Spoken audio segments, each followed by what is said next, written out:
Donc, bonjour à tous. Aujourd'hui, nous allons voir les types de probabilités ainsi que les chances pour et les chances contre.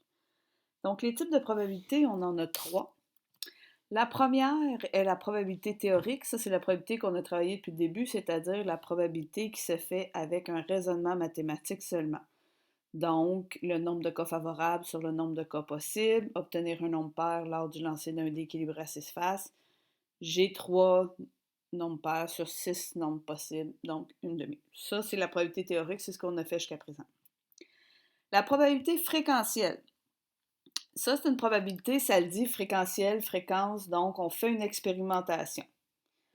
On va, par exemple, si on veut lancer un dé 200 fois et on regarde les résultats, la probabilité ne donnera pas nécessairement 1 sur 6. Et plus on va le faire de fois, plus ça va s'approcher de la probabilité théorique. Donc, si je lançais un dé 1000 fois, ma probabilité serait plus proche de 1 sur 6 que si je le lançais seulement 100 fois, par exemple. OK? Donc, pour calculer la probabilité fréquentielle, on doit tout simplement dire le nombre de fois que le résultat attendu se réalisé. Donc, par exemple, si je dis je lance un dé 1000 fois, quelle est la probabilité d'avoir un 4? Le nombre de fois que j'ai eu 4 dans mon expérimentation sur le nombre de fois que l'expérience a été répétée. Si je l'ai fait 1000 fois, bien sur 1000. Et on réduit toujours ensuite. Par exemple, pour connaître la probabilité qu'un joueur ou une joueuse de hockey réussisse son prochain tir, on doit se fier à ses performances lors des parties précédentes. Donc, on ne peut pas dire qu'il y a une chance sur deux qui réussissent son tir. Ça dépend. C'est pas tous les joueurs qui ont une chance sur deux. Donc, il faut se fier à ça. La probabilité fréquentielle est habituellement utilisée lorsque ce n'est pas possible de calculer avec la probabilité théorique. Donc, par exemple, comme je viens de le dire, c'est pas une chance sur deux qui réussissent son tir, ça dépend de la force, des faiblesses de chacun des joueurs. La troisième, c'est la probabilité subjective. Donc, subjective, ça veut dire que pour pouvoir donner la probabilité, on a besoin d'une expertise, on a besoin de quelqu'un qui s'y connaît, on a besoin d'un expert. OK? Donc, c'est la probabilité déterminée par le jugement, la perception, l'opinion ou l'avis d'experts possédant des renseignements sur la situation. OK? Par exemple, si je vous dis c'est quoi la probabilité qu'il pleuve demain, bon, c'est très bien que c'est pas théorique, là, c'est pas une chance sur deux qu'il pleuve, là, c'est pas comme ça que ça fonctionne. Mais toi, t'es pas capable non plus de dire, ben, il y a 38% des chances ou il y a 40% des chances qu'il pleuve demain. T'as pas les connaissances nécessaires pour ça. Le météorologue, lui, va pouvoir t'indiquer ça va être quoi la probabilité avec toutes les connaissances qu'il a, avec les instruments qu'il a et tout ça. Donc, c'est un expert en la matière et lui, il peut donner son opinion. Donc, c'est une probabilité qui est subjective. Donc, le classique, la probabilité qu'il pleuve demain. Donc, aussitôt que ça prend des experts. Mais ça ne prend pas nécessairement des experts avec un titre. Tu sais, ça pourrait être euh, ton ami, ta meilleure amie, qui est une experte envers toi. Par exemple, quelle est la probabilité que quelqu'un te rencontre au centre d'achat en fin de semaine? Ben, si on demande à ta meilleure amie, elle a plus de chances de savoir si tu te tiens là la fin de semaine ou pas. Donc, si tu détestes les centres d'achat, la probabilité ne sera pas forte. Elle le sait, tandis que moi, j'en ai aucune idée. OK? Donc, ça ne veut pas dire que ça prend un expert avec un titre et un diplôme, là. OK? Chance pour, chance contre. Donc, les chances pour et les chances contre, au lieu de l'écrire comme une probabilité on l'écrit sous forme de fraction, on va le prendre sous forme de rapport, c'est-à-dire qu'on prend le nombre, 2 points, l'autre nombre au lieu de mettre une barre de fraction. Donc, les chances pour, c'est le nombre de succès, 2 points, le nombre d'échecs. Donc, la probabilité, c'était le nombre de succès, le nombre de fois que ça arrivait, sur le total. Cette fois-ci, c'est pas sur le total, c'est sur le nombre d'échecs.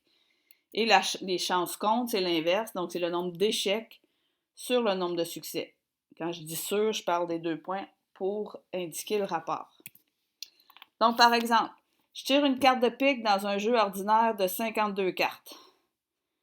J'ai combien de piques? J'en ai 13, donc j'ai 13 succès. Et il me reste, pour le reste, donc 52 moins 13, 39, donc j'ai 39 échecs. À partir de là, je sais que j'ai 13 succès, 39 échecs. C'est quoi les chances pour? Ben, les chances pour, c'est le nombre de succès, 2 points, le nombre d'échecs. Donc, j'ai 13, 2 points, 39. Et comme tout rapport, on doit absolument le réduire, donc ce qui donne 1, 2,3. Les chances contre, ça va être mon nombre d'échecs 2 points le nombre de succès. Donc, 39, 2.13, on réduit encore 3, 2.1. Et là, contrairement à la fraction, quand on a une fraction, si c'est 3 sur 1, on la réduit à 3. Quand c'est un rapport, il faut écrire le 1. Si on écrit juste 3, c'est comme si c'était 3, 2.0. C'est pas du tout la même chose. Donc, il faut écrire le 2.1. Quand c'est un rapport, on a besoin d'écrire le nombre de succès dans ce cas-ci. Si je demande la probabilité d'avoir pic, donc là, il ne faut pas tout mélanger. La probabilité, ça reste la probabilité. Donc, le nombre de cas favorables sur le nombre de cas possibles. Donc, la probabilité d'avoir pic, j'ai combien de pics? J'en ai 13 sur combien au total? 52 quarts. 13 sur 52 qui donne un quart. Et si je demande la probabilité du complément de pic, donc la probabilité que ce ne soit pas une carte de pic, j'en ai combien qui sont autres que pic? Bien, j'en ai 39 sur 52, qu'on réduit à 3 quarts. Deuxième exemple. Cette fois-ci, on vous donne les chances. Les chances contre d'un événement sont 5, 2.2. Donc, ça veut dire que puisque ce sont les chances contre, j'ai 5 échecs pour 2 succès. On demande c'est quoi les chances pour. On a dit 5 échecs pour 2 succès. Les chances pour, c'est succès 2 points échec, donc 2, 2.5. Un est toujours l'inverse de l'autre. Si on demande quelle est la probabilité que l'événement se produise, donc la probabilité, c'est le nombre de succès sur le total. Donc, j'ai combien de succès? J'en ai 2 sur le total qui est les échecs plus les succès. Donc, j'en ai 5 plus 2, 7 au total. Donc, 2 sur 7. Ensuite, si je demande la probabilité que l'événement ne se produise pas, donc c'est la probabilité d'avoir un échec. Donc, j'ai combien d'échecs sur le total? Le nombre d'échecs, on a dit que c'était 5. Donc, 5 sur 5 plus 2, 7. Et voilà!